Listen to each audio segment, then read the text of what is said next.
कुमारी बाई तुम्हार कोटि के लाग कुमारी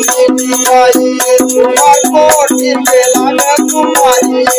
बाई तुम्हार कोटि के लाग कुमारी बाई तुम्हार कोटि के लाग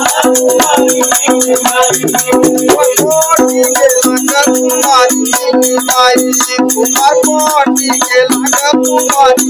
बाई तुम्हार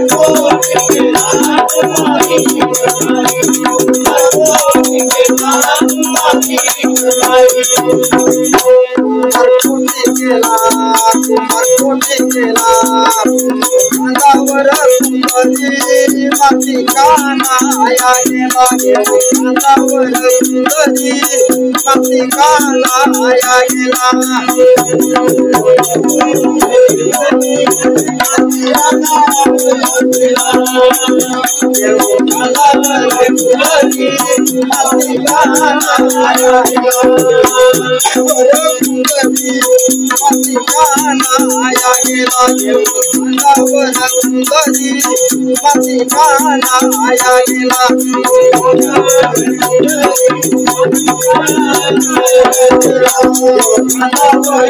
लाग कुमारी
Thank you.